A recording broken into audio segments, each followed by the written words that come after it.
44 বছর ধরে গোটা জাতির স্বপ্ন এবং এই জাতির স্বাধীনতা, সার্বভৌমত্ব, গণতন্ত্রের প্রশ্নে যাকে কিনতে পারা যায়নি, যাকে দমন করা যায়নি, যার মাথা নত করা যায়নি, সেই নেত্রী আজ আমাদের মাঝে নাই। কিন্তু তার যে পতাকা, সেই পতাকা আজকে তারেক রহমান ধরেছেন। সেই পতাকা যাতে নুয়ে না পড়ে, সেই পতাকা যাতে তিনি ধরে রাখতে পারেন, শক্তভাবে ধরে রাখতে পারেন, তাহলেই এই জাতি এবং এই দেশের স্বাধীনতা, এই দেশের গণতন্ত্র, সার্বভৌমত্ব শক্তভাবে সেটি প্রতিষ্ঠিত থাকবে।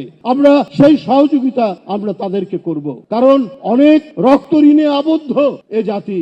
এই রক্তের ঋণ পরিশোধ করতে হবে। আমরা দেশে দেশে এক সময় পড়েছি যে কিভাবে স্বৈরাচার ফ্যাসিস্টরা মানুষের উপর অত্যাচার করেছে, চুনের ড্রামের মধ্যে রাজনৈতিক প্রতিপক্ষকে ডুবিয়ে দিয়েছে, পেছন দিক থেকে ট্রাক চালিয়ে দেওয়া হয়েছে রাজনৈতিক প্রতিপক্ষকে। আমরা নিজের চোখে এবার দেখলাম শেখ হাসিনার সেই ভয়াল পরিস্থিতি।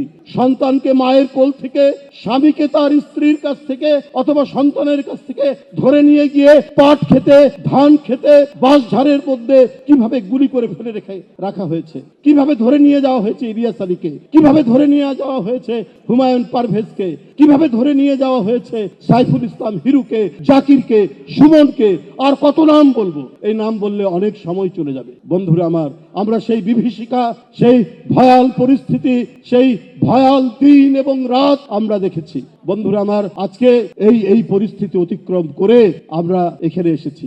একটা যে কথা বলবেন, নিজের কথা, তারেক রহমান সাহেব এটাও নিষিদ্ধ করেছিল শেখ হাসিনা। তার রাজনৈতিক প্রতিপক্ষ রাখতে চায়নি, নিশ্চিহ্ন করতে হয়েছে। দেশনেত্রীকে একটা ভগ্ন স্তূপের মধ্যে বন্দী করে রেখেছিল, চিকিৎসা দেওয়া হয়নি, তাকে ঠিক মতো তাকে খাওয়া দেওয়া হয়নি, তাকে ঠিক মতো তার যে একজন বন্দীরও যে মানব অধিকার থাকতে হবে বেগম খালেদা জিয়ার, সেটা দেওয়া হয়নি। একদিকে তারেক রহমান সাহেবের তার কণ্ঠের আওয়াজ নিষিদ্ধ, একদিকে তার মা বন্দী। এর মধ্যে দিয়েই তো আপনারাই এই দলকে, এই দেশকে এগিয়ে নিয়েছেন গণতন্ত্রের পথে। আজকে যতটুকু মুক্তির স্বাদ পেয়েছি 24-এর 5ই আগস্টের পর থেকে, এটা তো আপনাদের সন্তানদের অবদান।